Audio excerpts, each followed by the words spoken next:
صباح الخير. تعالوا بقى نعمل مع بعض الليمون المعصفر. طبعا احنا عارفين ان احنا في موسم الليمون رخيص جدا وكبير وحلو واصفر كده. احنا هنعوز نعمل برطمان ليمون، بس الليمون ده مش سريع، الليمون ده انا هعمله لرمضان. تقدروا اول اكل منه تاكلوه مثلا بعد شهر. الليمون ده للتخزين، اللي عايز يخزن كمية ليمون. هنعمل الليمون المعصفر بطريقة حلوة جدا وهيفضل معاكي وهيعيش معاكي وهتاكلي احلى ليمون معصفر. تعالوا نشوف المقادير. معايا هنا 2 كيلو من الليمون، طبعا انا منقيها صفرة وكبيرة. معايا جزر ومعايا عصفر ومعايا حبة البركة. كمان هحتاج نص كيلو من الليمون عشان معصور.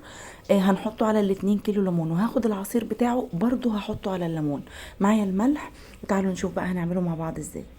زي ما انتوا شايفين الليمونية حلوة اهي وصحيحة جميلة مفيش فيها اي عيوب.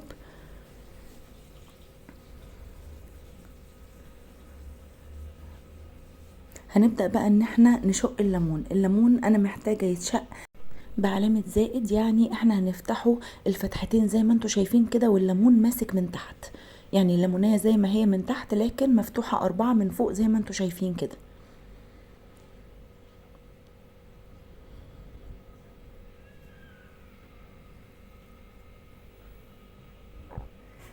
طبعا في ليمون سريع بناكله بعدها على طول باسبوع، لكن زي ما قلت لكم الليمون ده للتخزين. خلاص انا شقيت الكمية بتاعتي كلها. هنبدأ بقى نشوف احنا هنعمل في الليمون ايه. اولا دي مية انا حطها على النار، المية لسه ما غليتش، انا يعني فتحت النار عليها لكن لسه ما غليتش. هبدأ انزل بالليمون عشان انا محتاجاه ياخد درجة حرارة المية من البداية، يعني مغليش المية وبعدين احط الليمون فياخد سوى زيادة مني. الحركة دي بنعملها في الليمون السريع، نحط الليمون والمية بتغلي، لكن انا عشان انا عايزاه يفضل معايا فترة طويلة وهخزنه، فهحط الليمون من بداية ما احط المية في الحلة بتاعتي على النار. هسيبه بقى يغلي. تعالوا نعمل معايا الصوص اللي احنا هنعمله للليمون. معايا بقى كيلو من الفلفل المفروم، الفلفل ده مش حار.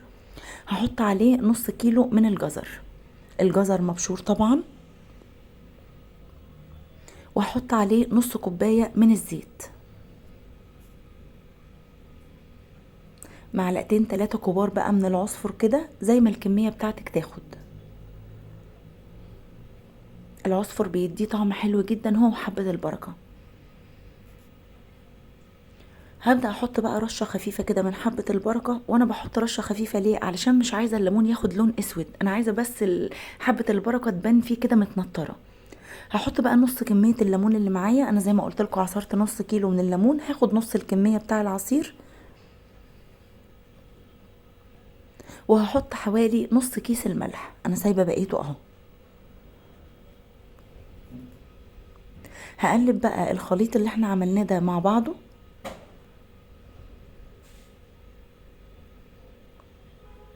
بقى لونه جميل وشكله جميل، يعني بجد طعمه كمان حكاية. الخلطة اللي احنا بنعملها دي بنغمس بيها مع الليمون تحفة جدا. خلاص انا بوريكم هنا الليمون بقى دخل معايا في مرحلة الغليان، يعني لسه بادئ يغلي. هنزل بنص كيلو الليمون اللي انا عصرته، لان الليمون ده احنا مش هنرميه.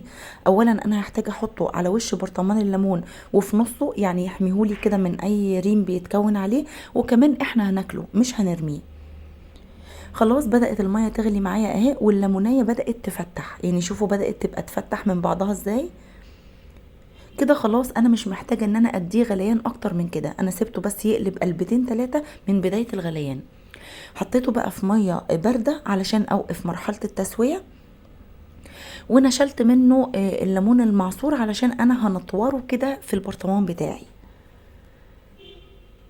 انا هعمل برطمانين، ده برطمان صغير انا هاخده ليا، والبرطمان الكبير ده انا هسيبه عند ماما هنا. فانا هبدأ باللي انا هعمله ليا علشان ما ياخدش معاكم وقت في الفيديو. هحط بقى من الخليط اللي انا عملته في الارضية كده معلقتين كبار حلوين.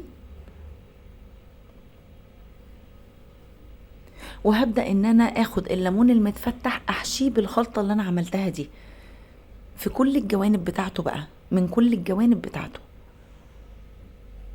انا ما حشيتش الليمون بايدي وهي بره الخلطه اللي انا عاملاها ليه، علشان انا عايزه الليمونه من بره تتغلف برضو بالخلطه بتاعتي، تاخد من الميه اللي انا عاملاها في الخليط. بدوخها كده زي ما انتوا شايفين في قلب الخليط من بره ومن جوه. احشيها كويس وما تقلقيش من الحشو ده، الحشو ده طعمه بيبقى احلى من الليمون. بجد هتاكلي ليمون حكايه. زي ما قلت لكم احنا فاضل على رمضان تقريبا 3 شهور، انا من بعد شهر من دلوقتي اقدر افتح على الليمون واكل منه، لكن الليمون ده البرطمان ده يقضيني طول السنه. يعني لو جيتي بعد كام شهر وبعد سنه تاكلي منه هتلاقي الليمون حلو جدا. اصلا الليمون المعصفر لما تيجي تاكليه وهو دايب قوي ما بتحسيش بطعمه. جربيه بالطريقه دي بجد هيعجبك جدا.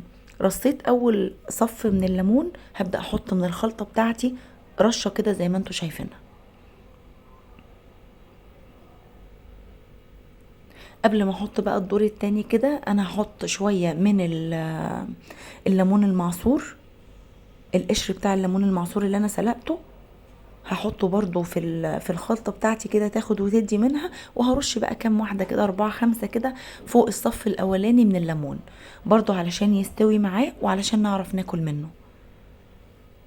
انا عصرته لان احنا محتاجين عصير الليمون، فكان لازم ان انا اعصر الليمون ده، لكن صعب ان انا ارميه. خلاص هبدأ ارص بقى الصف التاني زي ما انتوا شايفين.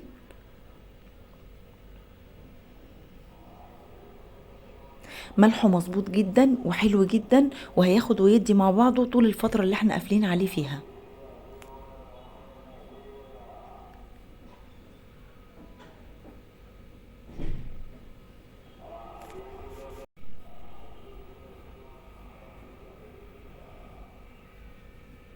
رصي بقى جنب بعضه وحاولي ما تسيبيش فراغات كتير.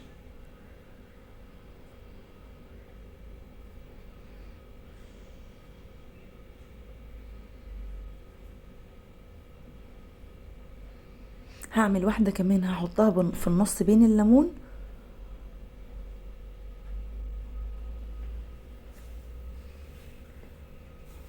بحاول زي ما انتوا شايفين ما سيبش فراغات.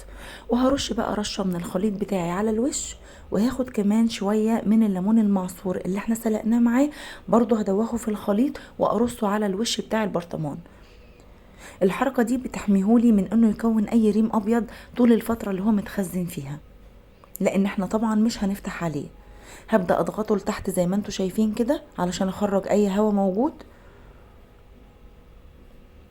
وبرضو شوية من الدقة كده هحطهم على الليمون من فوق على الوش.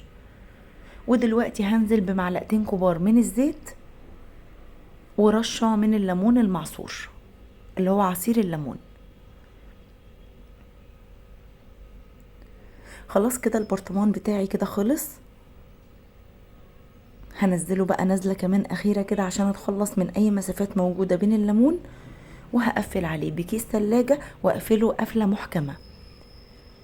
واول اكل منه يا ست الكل هيكون بعد شهر من دلوقتي، ولو مش حابة بعد شهر تقدري ان انتي تاكلي منه في اول يوم رمضان. بألف هنا وشفا عليكم، واتمنى يكون الفيديو عجبكم.